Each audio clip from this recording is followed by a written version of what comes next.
The NDTV India First Award goes to Dr. S Jaishankar. Well, 2024 has undoubtedly been the year of India, and under Dr. S Jaishankar's guidance, India has skillfully navigated global alliances, balancing relationships with major powers like the US, the European Union, and Russia, while expanding ties in Asia, the Middle East, and Africa. Dr. Jaishankar's approach to international relations, characterized by India's multi-alignment strategy, has allowed India to retain our autonomy and avoid being into polarizing geopolitical blocs, thus emerging as a neutral, stabilizing force in the face of many crises engulfing the world. Okay. Please come, please. Sir. Oh, please do.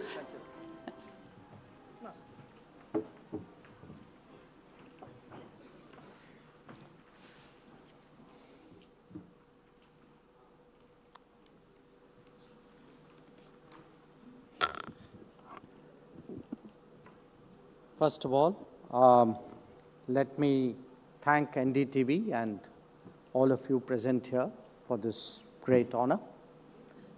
And I want to say I truly value this appreciation. But I also want to say that at the end of the day, we are all creatures of our times. And this is a good moment to be the External Affairs Minister of India. So a lot of the credit, I believe, should go to our times, to the country where it is today. And I want to share with you in a way why it is a good moment to be the EAM of the country. I think the first reason is very honestly the nature of the government of which I'm a member. As most of you know, I have worked all my life in governments, for many governments. So I've had an opportunity to assess them increasingly from close quarters. But today, when we have a Prime Minister with such a strong commitment to modernizing India, who's prepared to do the reforms we should, not just the reforms we must. And where really in the government there is that degree of energy and that sense of purpose. And I can tell you almost in a way every week when the cabinet meets, if you look at the decisions which are taken, the policy implications that they have, it's really an extraordinary period in our national life. And for me, it is a great privilege to participate in it because it is very much a team effort. It's a very integrated way of working. And I would say again, as someone, who's in a way a kind of relatively a specialist in their domain, for me, this period has been a period of great learning as well. The second reason why it's a good time is actually because the external and the domestic, this dynamic has become much closer today than it has ever been before. Yesterday, I was attending a book release event, and one of the speakers said something which caught my attention. They said that when we started our economic reforms in 1992, 91, 92, we were a $250 billion economy with a trade of $40 billion. Today, we are a $4 trillion economy with a trade of $800 billion. So think about it. I'm throwing these numbers at you because it's a way of measuring how much more today we are dealing with the world, how much more the world matters to us, how much more we matter to the world.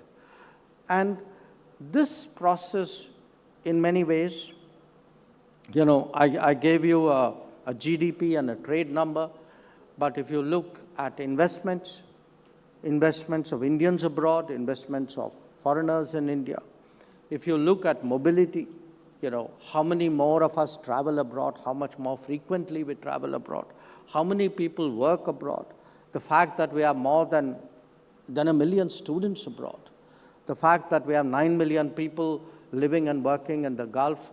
Probably if you take, you know, PIOs and NRIs, I think we are 33, 34 million people outside the country. So how much more today we are integrated with the world?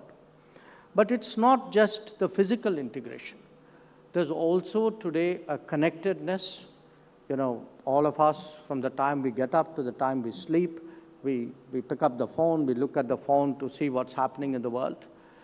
And the resulting awareness, the resulting sense of empathy or affinity or concern for something which is happening elsewhere, and understanding something happening somewhere can impact our lives. I think all of this today has actually profoundly changed the country, it has changed the society. And what it has done, in many ways, it has actually made foreign policy much more relevant to Indian society.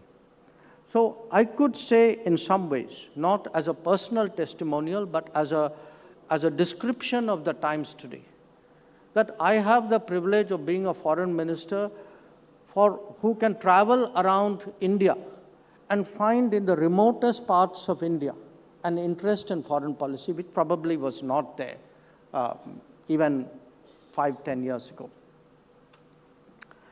A third reason is India itself. I think we are far more ambitious, we are far more aspirational. I came in at the tail end of my colleague Ashwini ji's remarks, and you know, some of what I heard him say, that itself should tell us really how much, you know, what are the times that we live in. This is no longer an era where people are satisfied with the basics. This is not their expectation. This is not the limit of their expectation of the government anymore. That what in a way the digital public infrastructure has done, the implications it has had, not just for governance, for our ability to deliver benefits. That what he spoke about, you know, the food and nutrition support, the health facilities we give, the houses we give, and these are the citizens' entitlements, except they were the citizens' dreams at one point of time. Today, they are the citizens' demands. In many ways, the citizens' achievements which they have in their hand. So we are living in times where the quality of life is different, quality of jobs are different, quality of expectations are different. And if we look at our own conversations, you look at the national conversation, we are today talking increasingly seriously about Make in India, about being Atmanirbhar Bharat. We are aspiring to a Viksit Bharat. It's not an aspiration we would have had 5-10 years ago. Or, in fact, if one looks even at the achievements which give these aspirations credibility, this is today a kind of a can-do generation, a generation that has done the Chandrayaan, a generation which, you know, was probably the most efficient producer and inventor of vaccines during COVID, which has produced its telecom technology. We talk of an India stack today, we talk of our own 5G technology. Or, as my colleague probably mentioned before I came in, a generation which today produces its own trains, Vande Bharat, of which we can be justifiably proud. Now, that's what's happening inside the country. But if you look outside the country, my particular responsibility, again, if you look in terms of our ambition and aspiration, we are charting our own way. We have today, you know, in a way, we are a co-inventor of the Quad. We are pushing a new connectivity initiative called IMEC through the Middle East.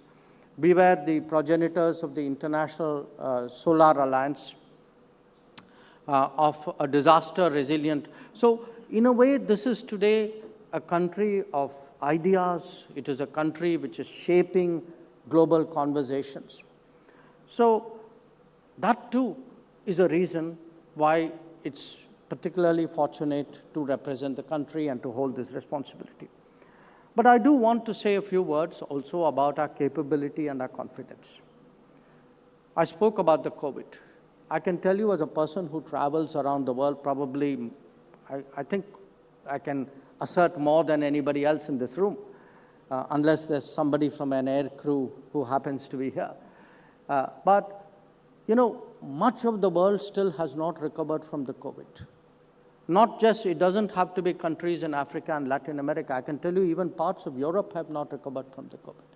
So if you look today at the bounce back, how we handled it, how we have recovered from it, or indeed of challenges like the one we had for 4.5 years, and to some extent we still do on our border with China, that the firmness, the determination, the fortitude with which we face that challenge. Or look at the way we are responding today to terrorism, that a country which let an incident, you know, which let an attack as big as 26/11 actually pass unanswered, is today, you know, sending a very clear message through strikes in Uri and Balakot.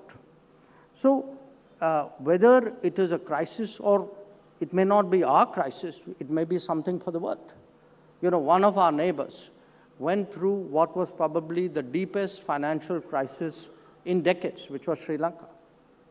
And at the end of the day, more than the global institutions which were supposed to help that country, it was actually a neighbor like us who stepped forward of a scale of assistance which we ourselves would not have contemplated years ago. Or take the responsibility we shouldered just recently, the G20 responsibility. We actually took on that responsibility when the world was totally polarized, when people actually, frankly, sympathized with us, saying, you know, I feel sorry for you, you're taking up the G20 at this juncture. Nobody expected us to pull it off, leave alone actually have achievements like bringing the African Union inside. So I do want to say today, yes, we are more aspirational, we are more ambitious, we are more capable, we are more, in a sense, confident. But most of all, we are an India that is more Bharat. That we can see today that in our country, in our 8th decade after independence, actually democracy has delivered. And when I say democracy has delivered, it just doesn't mean our elections are better than everybody else's. They are. But I mean, when you look at our politics, you look at our civil services, you look at our sports teams, you look at our journalists, we are today far more representative as a selection of people than we have ever been before. And that, to my mind, that the fact that in every walk of life, every part of India today has equality of opportunity. That success is not something which is elitist, which is not something which is metropolitan. So, to my mind, when we speak today of our traditions, of our heritage, of our culture, of our history, when we advocate why yoga is a universal wellness practice, or what is the importance of Ayurveda, or as I saw from one of the winners earlier, that importance of something like millets, which has been part of our food traditions, but which was forgotten really when we started consuming grains, which were part of a certain period of our history. So we are today a country under transformation, but a country who are, in a way, both staying true to our tradition and yet using technology to look ahead in our future. So I held forth at some length. I hope you would excuse me for that. But I do want to share with you today what a privilege it is today to be a face of this country abroad. And I can tell you that the